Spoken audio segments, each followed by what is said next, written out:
മോഹൻലാൽ തരുൺമൂർത്തി ചിത്രം 100 കോടി ക്ലബിൽ. അതെ, 6 ദിവസം. സിനിമ ആഗോളതലത്തിൽ ഈ നേട്ടം കൈവരിച്ചിരിക്കുന്നത് മാത്രമല്ല, ഒരു മാസത്തിനുള്ളിൽ 100 കോടി ക്ലബിൽ ഇടം നേടുന്ന രണ്ടാമത്തെ മോഹൻലാൽ ചിത്രം കൂടിയാണിത്. നേരത്തെ തന്നെ പൃഥ്വിരാജ് സംവിധാനം ചെയ്തിരുന്ന എമ്പുരാൻ എന്ന ചിത്രവും 100 കോടി ക്ലബിൽ ഇടം നേടിയിരുന്നു. ഹായ് ഫ്രണ്ട്സ്, മലയാളം മൂവി ന്യൂസിൻ്റെ ഒരു പുതിയ വീഡിയോയിലേക്ക് എല്ലാവർക്കും സ്വാഗതം. ഇതുപോലുള്ള പുത്തൻ സിനിമാ വിശേഷങ്ങൾക്കായി ഈ ചാനൽ വൈകാതെ തന്നെ സബ്സ്ക്രൈബ് ചെയ്ത് വെച്ചേക്കൂ. നമുക്ക് വാർത്തയിലേക്ക് കടക്കാം. ബോക്സ് ഓഫീസിൻ്റെ രാജാവ് എന്നും മോഹൻലാലാണെന്ന് തെളിയിച്ചിരിക്കുന്നു.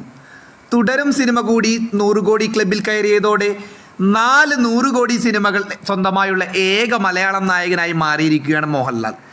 ഏപ്രിൽ 25-നാണ് തുടരും തിയേറ്ററുകളിലെത്തിയത്. ആദ്യ ദിനത്തിൽ മാത്രം ചിത്രം ആഗോളതലത്തിൽ 17 കോടിയിലധികം രൂപയാണ് നേടിയത്. 3 ദിവസം കൊണ്ട് ചിത്രം 69 കോടിയിലധികം രൂപ കളക്ട് ചെയ്തതായി ട്രാക്കർമാർ റിപ്പോർട്ട് ചെയ്യുന്നു.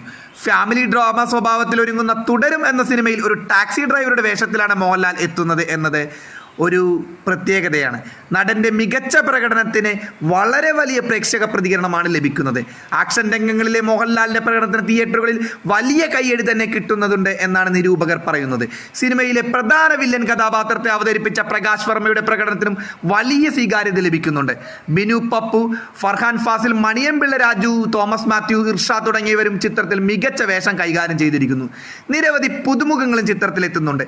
ഷാജി കുമാറാണ് ചിത്രത്തിന് സംവിധാനം. സൗദി വെള്ളയ്ക്ക തുടങ്ങിയ ഹിറ്റ് സിനിമകൾ ഒരുക്കിയ തരുൺമൂർത്തിയാണ് സംവിധാനം. ഏതായാലും ബോക്സ് ഓഫീസ് കിങ് ലാലേട്ടനാണെന്ന് ഒരിക്കൽ കൂടി തെളിയിച്ചിരിക്കുന്നു.